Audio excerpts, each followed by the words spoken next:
Olá, alunos e alunas, Direito Constitucional 2. Hoje nós vamos dar continuidade ao nosso conteúdo, trabalhando a segunda instância do Judiciário, que é representado pelo Tribunal de Justiça, no âmbito estadual, e pelo Tribunal Regional Federal, no âmbito federal.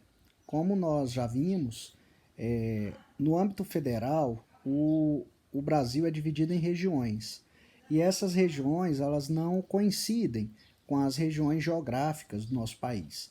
Então são 5 regiões e os estados eles vão fazer parte de cada uma dessas regiões, dos tribunais regionais federais da primeira, segunda, terceira, quarta e quinta regiões.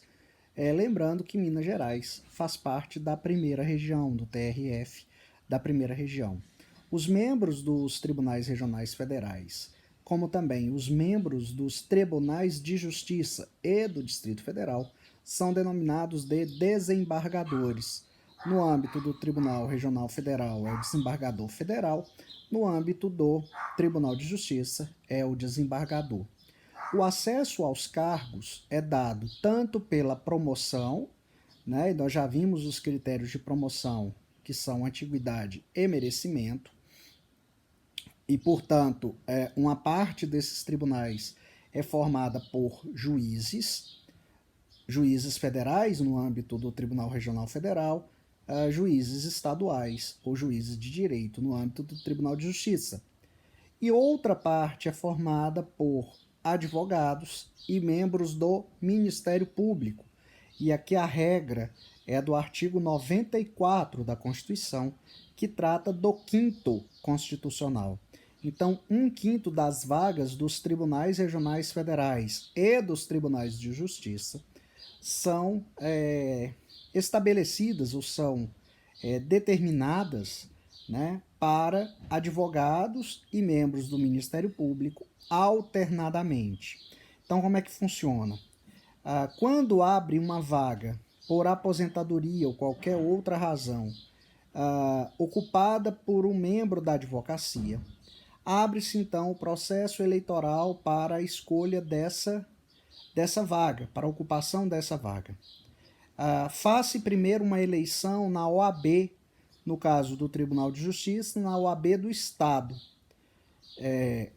Advogados com mais de 10 anos de prática da advocacia podem concorrer a essa vaga.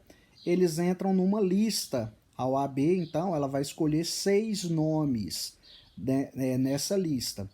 Esses 6 nomes de advogados vai então para o Tribunal de Justiça do Estado, que retira 3 nomes. Esses 3 nomes escolhidos pelo Tribunal de Justiça vão para o governador, e o governador, então, indica o nome que será o ocupante dessa vaga do quinto constitucional para a advocacia. Da mesma forma, quando abre a vaga para o Ministério Público, né, vamos primeiro pensar no caso do Estado, o Ministério Público Estadual escolhe 6 nomes, né, de procuradores de justiça, que é o cargo mais alto do Ministério Público Estadual. Esses 6 nomes escolhidos vão para o Tribunal de Justiça do Estado, que escolhe 3 nomes.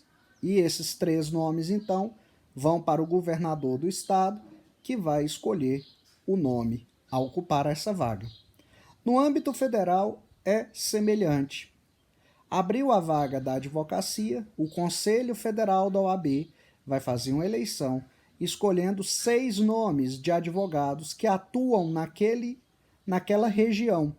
Então, se é do Tribunal Regional Federal da primeira região, todos os advogados que atuam na primeira região, nos estados que compõem a primeira região, podem concorrer, desde que eles tenham pelo menos 10 anos de prática da advocacia.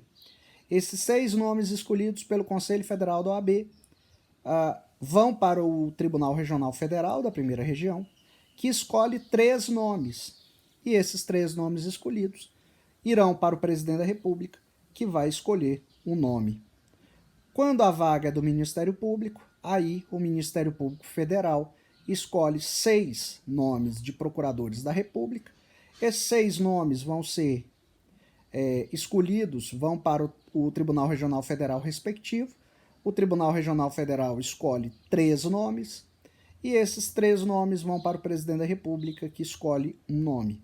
E assim se compõe, né, o restante das vagas pelo 5º Constitucional.